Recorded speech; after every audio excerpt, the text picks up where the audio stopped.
عليكم الأصدقاء العائلة، نتمنى تكونوا جميعا بألف خير ولقاكم هذا الفيديو في أتم الصحة يا رب العالمين.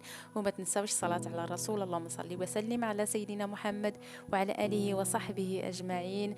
اليوم فيديو جديد ووصفة جديدة، إن شاء الله هاد الوصفة تعجبكم وجربوها. تبعوا الفيديو حتى الآخر باش تنجح معكم. راه وصفة زوينة بزاف وفعالة ومضمونة يعني ومجربة مني، يعني زوينة بزاف. غير جربوها، مقادير بسيطة جدا موجودة في كل بيت، واحسن من اي دواء. غير جربوها، راه غتنفعكم في هذا البرد ليكم ولوليدتكم ان شاء الله.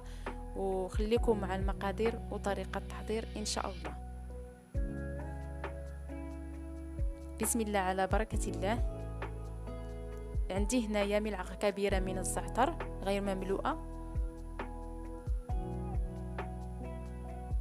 ونفس الملعقة ديال الخزامة غير مملوءة كما ترون. وعندي 2 فصوص من الثوم، يعني 2 فصوص من الثوم، وعندي عود من الزنجبيل. راه هاد الوصفة زوينة وغزالة بزاف. غنغسلوا المكونات، نغسلوهم مزيان من التراب كما ترون. وهاد الزنجبيل نقطعوه باش نخرجوا الفوائد ديالها. راه كتعرفوا الزنجبيل فيه فوائد كثيره، والثوم والزعتر يعني فوائد، يعني عندنا بزاف الحاجات في البيوت ديالنا زوينه. هنايا عندي كاس من الزيت مقدار 120 مل من الزيت. نتوما على حسب الا بغيتوا ديروا الكثره باش تحتفظوا بها. عمروا المعلقه ديال الخزامه والزعتر. انا درت هنايا غير كاس صغير 120 مل. وغنديروا نفسه ديال الماء، يكون بحال. نخلطوا الجميع، يعني نخلطوا المكونات كما ترون. راه زوينه، ما نعاودش لكم كل شويه، راه زوينه. غير جربوها وما تنسونيش من الدعوات ديالكم، وشاركوا الفيديو باش تعم الفائده. ونوضعوا الكل فوق نار هادئه، نخليوها تطبخ غير شويه، نار هادئه، ما تجهدوش النار حتى يتبخر داك الماء.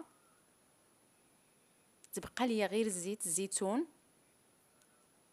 ويمشي داك الماء كله، ويبقى ليا نفس المقدار كاس ديال زيت الزيتون، ما نخليهش يتحرق كما ترون. يعني نار هادئه. صافي هنايا شربت ليا داك الماء، صافي غنحيدها تتبرد، نخليها تتبرد. كنحتاجو هنايا زجاجه معقمه باش نحتفظوا بها. كل ما بغيناها كناخذوا منها ملعقه.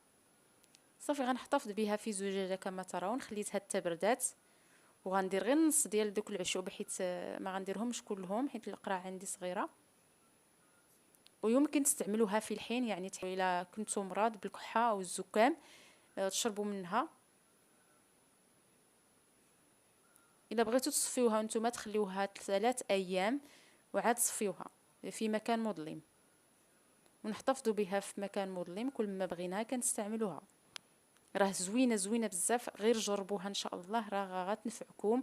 واحسن من دوك الدويات ديال الكحه، ما كيديروا والو. راه زوينه، غير جربوها. راه غتلقاو فيها الراحه التامه.